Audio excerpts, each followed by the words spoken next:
So hello friends नमस्कार दर्शक बंधु आपको बहुत स्वागत कर मोर आउ एक ब्लॉग सो फ्रेंड्स ये वीडियो बहुत पुराना वीडियोटी जोटा कि मु फास्ट आगु वीडियो करूली जोटा कि हिंदी रे वीडियो करूली तो से टाइम वीडियो एक्चुअली आम जाऊँ से जाइलु पुरी जाइलु तो एटा गोटे किसी गोटे पुराना मेमोरीज भाया गोटे रही वीडियोटा मुझे भाविली यहाँ टिके वॉइस ओवर देकी वीडियो बागेदेवी तो आमे बर्तमान अच्छु भुवनेश्वर थिलु आठी मु आ रश्मि बाइक रे आसचु राइड रे आसलु है बाइक नहीं जाइली तो ये बाइकटा है आमर स्प्लेंडर प्लस बाइकटा मुझे नहीं जाइली राइड जाइलु तो से टाइम बहुत हेल्प कला बाइकटा मैंने कहीं कौ दौड़िया न जगह आम न जाइचु ठीक अच्छे तो चलो वीडियो को स्टार्ट करा कथा तो ताकू ही हेबा तो फ्रेंड्स आम बर्तमान आसिकी अच्छु भुवनेश्वर गोटे जगह ठियाइचु तो एठू आम सीधा बाहरी जीवु सीधा पुरी पे ठीक अच्छे आम बर्तमान रेडी होइचु रश्मि भी बसुँच पछड़े आउ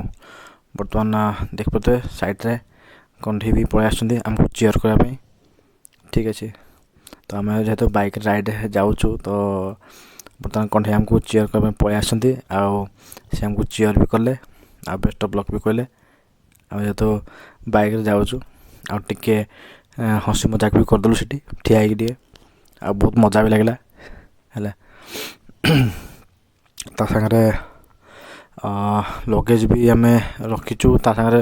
ट्राइपॉड गोटे सामना देख पाते देखा है ये सब जिन धरिकी गोटे स्प्लेंडर प्लस जा राइड कराटा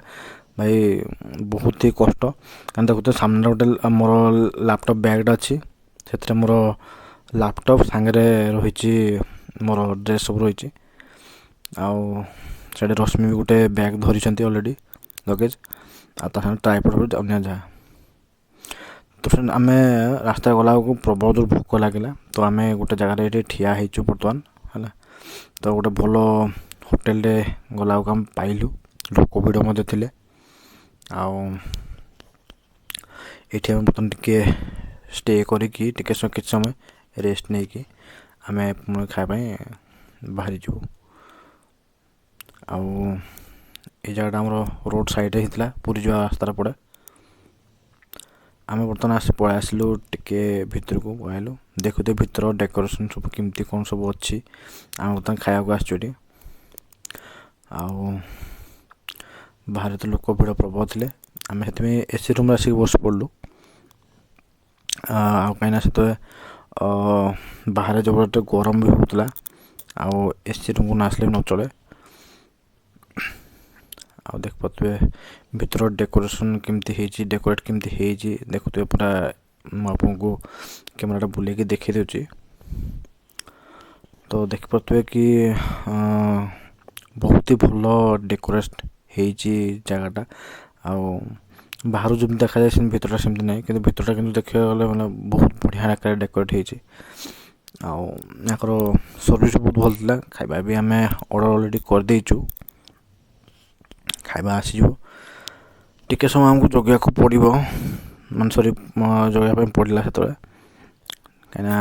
आम जस्ट आसिकी बसीचु खाଇବା ऑर्डर भी देचु आ बहुत टायर्ड भी होइतलु आ टायर्ड है कि कहीं बाइक आसचु एत स्पीड भी मुझे धीरे धीरे जहाँ आसले जमती आसले देन तापर आम आसिक टिके समय रेस्ट नेलु बाइक रे ता भावतु बाइक रे आम आसीचु माने एत दूरिया ना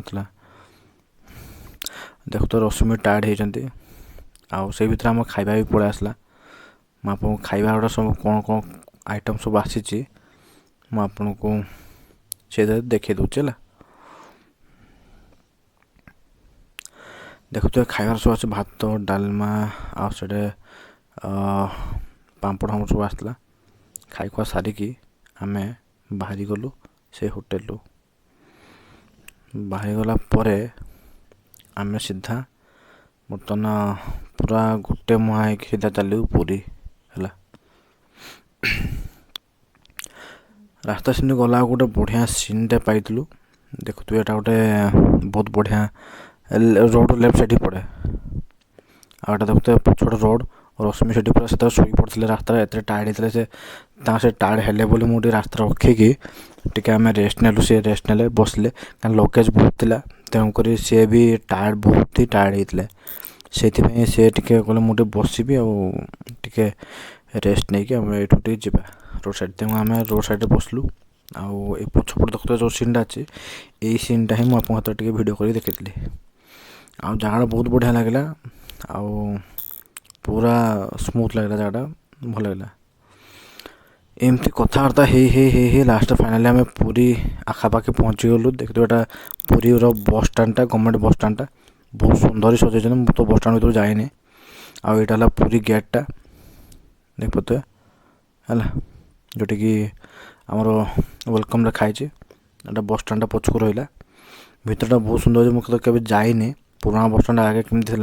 आए नुआ बस स्टाण्ड केमती अच्छे मुझे नुआटा जाइनी पुणी देखा के नेक्स्ट टाइम बस स्टाण्ड दिन बुली आसबि आ समय हेले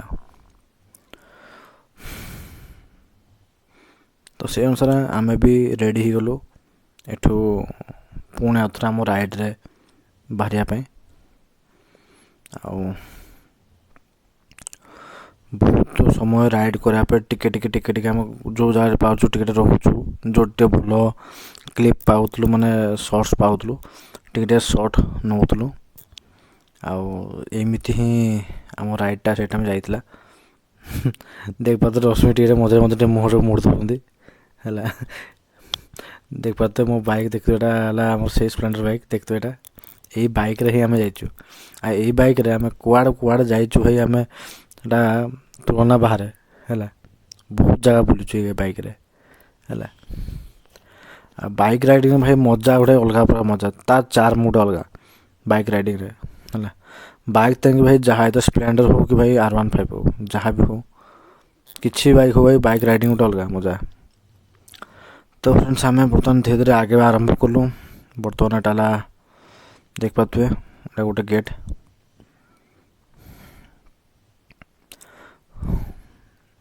आम धीरे आरंभ माने चले आरंभ कलु भल भल ये माने आग अपेक्षा पूरी बहुत ही माने डेभलप करी आग भाया तो नहीं खास करके एबे बर्तमान जमती आकार माने माने पूरा जमती सजाई भल लगुच आगे तो माने मु आसी जब मोर मन पड़ो मु आसली माने 10 वर्ष तले आसती कि अधिका भी हो पारे मोर ठीक से मन ही पड़े बहुत वर्ष तले आसली एबे जहाँ भगवान को डोरी लगिला सेटा भी कह भूल भगवान को डोरी नहीं एटा माने निजर गोटे मन शक्ति इच्छा शक्ति आउ भगवान प्रति गोटे आस्था थिला बोली माने मन डाकिला चलला जे जहाँ भी हो पूरी बुलिक आसवा देखो बर्तमान पूरी गेट प्रथम गेट आम एंट्री कलु है देखते पारे पूरी जावाई सब रास्ता सब रही से साइन बोर्ड देती आम भी एमती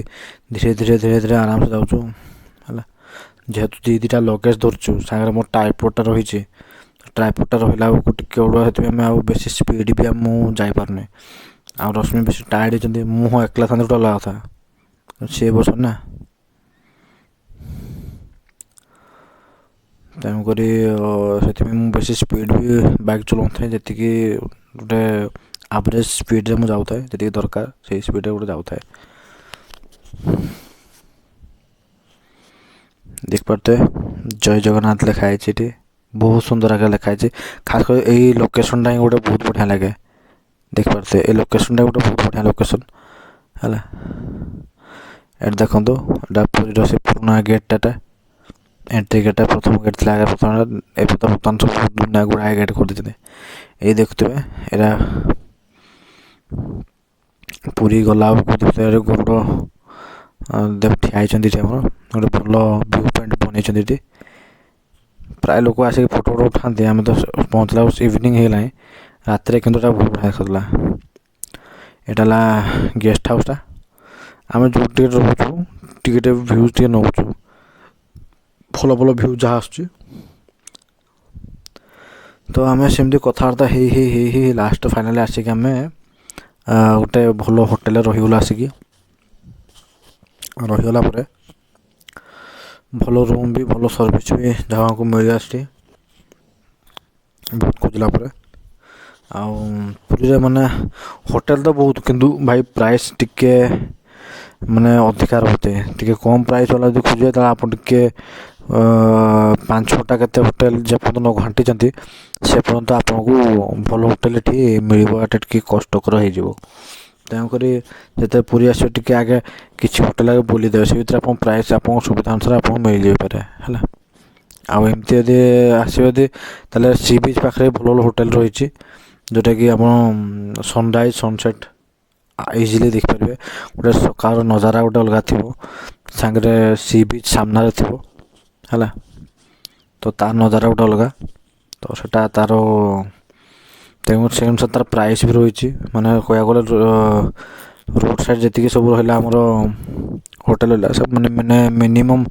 ଷ୍ଟାର୍ଟିଂଟା ତ ଭାଇ 1500 ପର୍ ଡେ 24 ଆୱାରକୁ 1500 ନେଇଯାଉଛନ୍ତି ହେଲା। 1500-2000 କିମ୍ବା ଉପରେ ବି ପଡ଼ିପାରେ ହେଲା। ତେଣୁକରି ରୋଡ଼ ସାଇଡ଼୍ ଗୁଡ଼ା ଟିକେ ଅଧିକା ଦାମ୍ ପଡ଼େ, କିନ୍ତୁ ଆମେ ଟିକେ ଭିତରିଆ ରହିଗଲୁ, ମାନେ ଟିକେ ସି ବିଚ୍ରୁ ଟିକେ ଦୁରିଆ, ମାନେ ପାଖାପାଖି ଧରିନିଅନ୍ତୁ 500-600 ମିଟର ଭଳିଆ ପାଖାପାଖି 1 କିଲୋମିଟର ପାଖାପାଖି 700-800 ମିଟର ଭିତରେ ଆମେ ଗୋଟେ ଜାଗା ହୋଟେଲ ନେଇକି ରହିଲୁ। ଆଉ ଯେହେତୁ ବାଇକ୍ ଅଛି ଆମ ପାଇଁ ସୁବିଧା, ତ ଆମକୁ ଏତେ ଅସୁବିଧା ବି ହୁଏନି ଯେ ହଁ ବାଇକ୍ କେଉଁଠି ରଖିବୁ, ପାର୍କିଂ କରିବୁ, ଯିବୁ, ଏତେ ଧନ୍ଦା ଆମକୁ କରିବାକୁ କିଛି ପଡ଼େନି। ଆମକୁ ଇଜି ହୁଏ ଯେ ବାଇକ୍ଟା ନେଇଗଲେ ଯେଉଁଠି ନେଇ ଗଳି କନ୍ଦି ହେଲେ ଆମେ ଆରାମସେ ଇଜିଲି ଯାଇପାରୁ। ଆଉ ଖାସ୍ କରିକି ପୁରୀ ଭଳିଆ ଜାଗାରେ ଏତେ ଭିଡ଼, ଏତେ ଇଏ ଭଳିଆ ଜାଗାରେ ବାଇକ୍ଟା ନେବା ପାଇଁ ଆମ ପାଇଁ ବହୁତ ମାନେ ପ୍ରଫିଟ୍ ଥିଲା। କାହିଁକିନା ଏକ ତ ବାଇକ୍ରେ ଗଲୁ, କିଛି ଏତେ ଟେନସନ୍ ନାହିଁ, ଖାଲି ଟିକେ ଲେବର୍ ଲାଗିଲା ମାନେ ଯେ ଆମେ ଜିନିଷଟା ବୋହିକି ଗଲୁ ହେଲା। ଲଗେଜ୍ ଗୁଡ଼ାକ 2ଟା ବ୍ୟାଗ୍ ହେଲା, 2ଟା ଏୟାର ବ୍ୟାଗ୍ ନେଇକି ଗଲୁ, ଗୋଟେ ମୋ ଟ୍ରାଇପଡ଼୍ଟା ଗୋଟେ, ସେଇଟା ତ କିଛି କାମରେ ଆସିଲା ନାହିଁ ସେଇ ଟାଇମ୍ରେ, କିନ୍ତୁ ବଟ୍ ଧରିକି ଯାଇଥିଲି କାଳେ କିଛି କାମରେ ଆସିଯାଇପାରେ ସେ ଆଶାରେ ଯାଇଥିଲି। ଦେଖିଲାକୁ ମାନେ ଗୋଟେ ବି ଚାରଣା ପଇସାରେ କାମରେ ଆସିଲାନି, କିଛି ବି କାମରେ ଆସିଲାନି, ଖାଲି ବୋହିକି ଗଲି ଯା, ଲାଭ କିଛି ନାହିଁ। ଆଉ ଖାଇବା ପିଇବା ତ ଏଠି ଆମେ ଅଲରେଡ଼ି ଅର୍ଡ଼ର କରିଦେଇଛୁ, ଦେଖିବା। ତ ସେଇ ଭିତରେ ଆମେ ଟିକେ ବୁଲାବୁଲି କରି ଆସିବୁ ସି ବିଚ୍ରୁ। ତ ସି ଭିତରେ ଆମେ ସି ବିଚ୍ ଯେତେବେଳେ ପଳେଇ ଆସିଲୁ, ଦେଖୁଥିବେ ସି ବିଚ୍ର ସିନ୍ ଦେଖୁଥିବେ, ପଛଆଡ଼େ ଲୋକ ବହୁତ, ଆମେ ଚାଲି ଚାଲି ପଳେଇ ଆସିଛୁ। ସେଇ ସିଧାରେ ଦେଖୁଥିବେ, ଯେଉଁ ସିଧାରେ ଆସିଛୁ ସେଇ ସିଧାରେ ଆମର ହୋଟେଲ ଥିଲା ହେଲା। ତ ସେ ହୋଟେଲଟା ନାଁ ପ୍ରାୟ ମୋର ମନେ ପଡ଼ୁଛି, ଯଦି ହୋଟେଲ ନାଁ ପ୍ରାୟ ଥିଲା ହୋଟେଲ ଚନ୍ଦ୍ରିକା ପ୍ରାୟ ଆଇ ଥିଙ୍କ ଥିଲା ଭିଡ଼ିଓ ନା, ମାନେ ସରି ହୋଟେଲ ନା ହେଲା। ତ ଭିଡ଼ିଓ ସେଇଟା ସେ ଭିଡ଼ିଓ ଥାଇପାରେ ହେଲା ହୋଟେଲ। ତ ଦେଖୁଥିବେ ପଛଟେ ଲୋକ ପ୍ରବଳ, ଭିଡ଼ ବହୁତ। ସନ୍ଧ୍ୟା ହେବା ଟାଇମ୍ରେ ଏଠି ମାନେ ଅଲଗା, ମାନେ ପୁରା ଯାତ୍ରା ମେଳା, ବାଲିଯାତ୍ରା ଯେମିତି ଦେଖିବେ ସେମିତି ଏଠି ଦେଖୁଥିବେ କେତେ ଲୋକ, ଦେଖୁଥିବେ ମୋ ପଛ ବ୍ୟାକ୍ଗ୍ରାଉଣ୍ଡ ଦେଖୁଥିବେ କେତେ ଲୋକ ଅଛନ୍ତି, ଭିଡ଼ ଅଛନ୍ତି ବହୁତ ଆକାରରେ ଭିଡ଼ ହେଲା। ଭିଡ଼ ମାନେ ଅଲଗା ଦେଖିପାରୁଥିବେ ହେଲା। ମୁଁ ଯେଉଁ ହୋଟେଲ ମାନଙ୍କ କଥା କହୁଥିଲି, ଦେଖୁଥିବେ ଏଇ ଯେଉଁ ସାଇଡ଼୍ରେ ଦେଖୁଥିବେ ବଡ଼ ବଡ଼ ହୋଟେଲ, ମୋ ପଛଆଡ଼େ ଏଇ ହୋଟେଲ ମାନଙ୍କ କଥା କହୁଥିଲି। ଯଦି ଆପଣ ସି ବିଚ୍ ପାଖରେ ରହିତେ ଚାହୁଁଛନ୍ତି ତାହେଲେ ଏଇଠି ପାଖରେ ରୁହନ୍ତୁ, ବଢ଼ିଆ ସନରାଇଜ୍ ସନସେଟ୍ ଆରାମସେ ଦେଖିପାରିବେ ହେଲା। ଆଉ ସକାଳର ଭିୟୁଟା ଆପଣ ବହୁତ ହି ବଢ଼ିଆ ଏନ୍ଜୟ କରିପାରିବେ। ଏତିକିଟା ତ ମାନେ କନଫର୍ମ ଯେ ଆପଣ ବହୁତ ବଢ଼ିଆ ହିଁ ଏନ୍ଜୟ କରିବେ। ଆଉ ଦେଖିବ ତ ଛୋଟ ଛୁଆମାନେ କେମିତି ଖେଳୁଛନ୍ତି। ଆଉ ଏଠି ଆମର ବାଲିରେ ବନେଇଛନ୍ତି ମହାଦେବଙ୍କର ଆମର ଚିତ୍ରଟି, ଆଉ ଦେଖିପାରୁଥିବେ ବହୁତ ହି ସୁନ୍ଦର ବନେଇଛନ୍ତି। ଆମର ଜଣେ ବାଲୁକା ସେଠି ଭାଇ ଜଣେ ସେ ବନେଇଛନ୍ତି। ଏଠି ବି କାଫି ଲୋକ ଆସିକି ଫଟୋ ଉଠେଇକି ଯାଉଛନ୍ତି, ଏଇ ସମୟରେ ବି ଫଟୋ ଉଠାଉଛନ୍ତି, ଆଉ ବହୁତ ସୁନ୍ଦର ବି ବନେଇଛନ୍ତି। ଦେଖିପାରୁଥିବେ ଏଇଠି ସେ ଭାଇ ଜଣେ, ଏଇ ଭାଇ ଜଣେ ଆମର ବନେଇଛନ୍ତି, ଫଟୋ ଉଠାଉଛନ୍ତି ତାଙ୍କର ତ। ଆଉ ଭିଡ଼ିଓ ବି ମୁଁ ବନେଇଛି, ଏ ଭାଇ ବନେଇଛନ୍ତି ମହାଦେବଙ୍କର।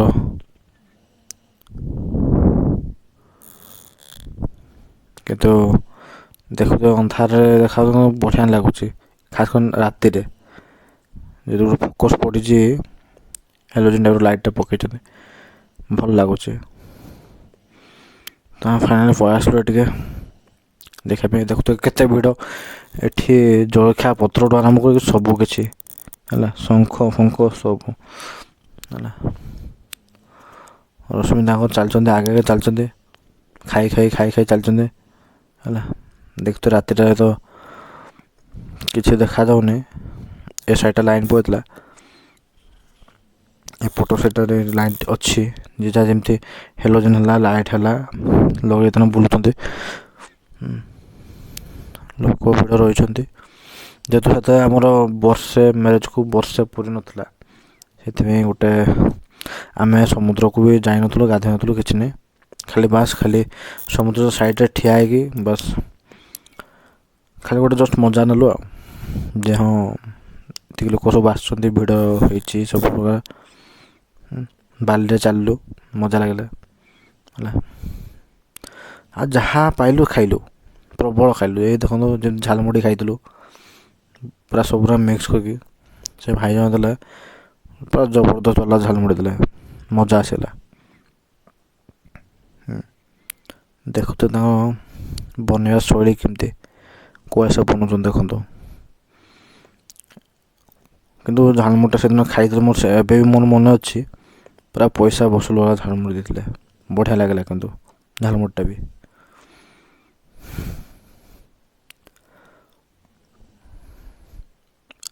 ସମୁଦ୍ର ପାଖରେ